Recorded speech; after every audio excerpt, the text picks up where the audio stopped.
প্রায় ৯ কিলোমিটার দৈর্ঘ্যের জাজিরার পদ্মার ডান তীর রক্ষা প্রকল্পের পৈলান মোল্লাকান্দির ক্ষতিগ্রস্ত এলাকা।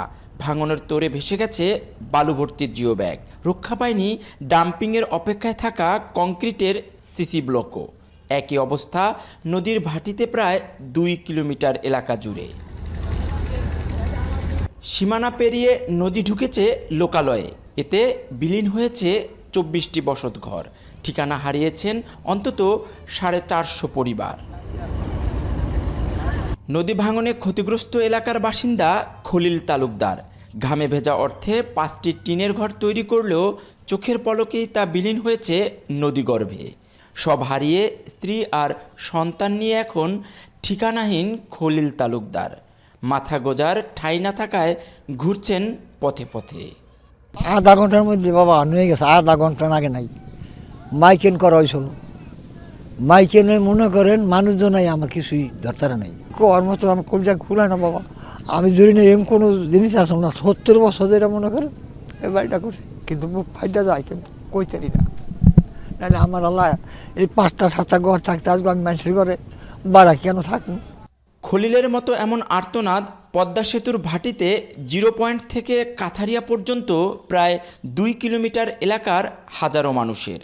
তাদের অভিযোগ, নির্দিষ্ট সময় তীররক্ষা কাজ করা গেলে এমন ক্ষতির মুখে পড়তে হতো না তাদের।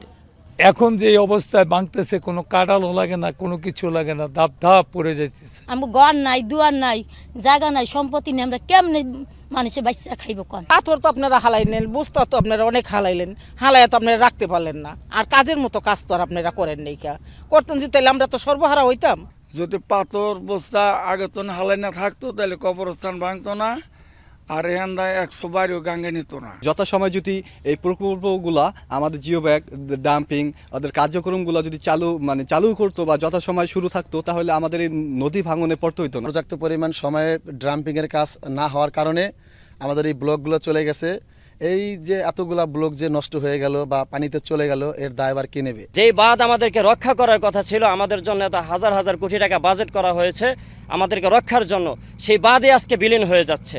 এদিকে ঠিকাদারি প্রতিষ্ঠান সরিয়ে নিচ্ছেন বাঁধ মেরামতের মালামাল। নতুন নকশা তৈরির পরই শুরু হবে তীররক্ষা কাজ, বলছেন ঠিকাদারি প্রতিষ্ঠানের প্রকৌশলী। আর পানি উন্নয়ন বোর্ড দায় চাপালেন প্রকৃতির ওপর। পুরো প্রজেক্টটি বর্তমানে হুমকির মুখে আছে। তো আমাদের চলমান কাজ আপাতত স্থগিত আছে। আমাদের ব্লক, জিও ব্যাগ এগুলো সব নদীগর্ভে চলে গেছে। পরবর্তীতে নির্দেশনা দেওয়ার আগ পর্যন্ত আমরা নিরাপদ দূরত্বে আমাদের মালামাল সরাই ফেলতেছি। আর পানি উন্নয়ন বোর্ড থেকে পরবর্তীতে নতুন ডিজাইন এবং কার্যক্রম শুরু হইলে সেটা আমরা তখন কার্যক্রম চালাই যাব আর কি। কাজ ক্ষতিগ্রস্ত হয়েছে, কোনো ম্যাটেরিয়াল ক্ষতিগ্রস্ত হয় না। তখন যেইটুক জিও ব্যাগ ফেলা হয়েছে যেগুলি, সেটা কিন্তু সে অবস্থানে আছে। এই জিনিসগুলি কিন্তু এমন হালকা জিনিস না যে নদীর স্রোতের বেশি ভাসিয়ে নিয়ে যাবে। সমস্যা যেটা হয়েছে, নদীটা একটু শিফট করে গেছে। কোনো জায়গায় হয়তো ১০ মিটার, ১৫ মিটার, সর্বোচ্চ ১১০ মিটার একটা প্যাকেজে, ৪ নম্বর প্যাকেজে। আমাদের দৃষ্টিতে এটা নদীর মরফোলজিক্যাল পরিবর্তন, নদী তার গতিপথ পরিবর্তন করতেছে, এই কারণেই ভাঙনটা হয়েছে। সুতরাং এখানে আসলে দায়িত্ব কাউকে দেওয়া যাবে না। ২০২৩ সালে ৩১টি প্যাকেজে জাজিরার পদ্মার ডান তীর রক্ষা প্রকল্পের কাজ শুরু করে পানি উন্নয়ন বোর্ড। ৮৬০ কোটি টাকা ব্যয়ে ৩ বছর মেয়াদী প্রকল্পটি শেষ হওয়ার কথা ২০২৬ সালের জুনে। নির্মাণাধীন জাজিরার ডান তীর রক্ষা বাঁধের বিশাল অংশ নদী ভাঙনের শিকার হয়ে ক্ষতিগ্রস্ত হওয়ায় আতঙ্কিত জাজিরার মানুষ। ক্ষতিগ্রস্ত মানুষের দাবি, এই বাঁধটি প্রকল্পের নির্দিষ্ট সময়ের মধ্যে শেষ করবে কর্তৃপক্ষ। কাজী মনিরুজ্জামান, এখন শরীয়তপুর।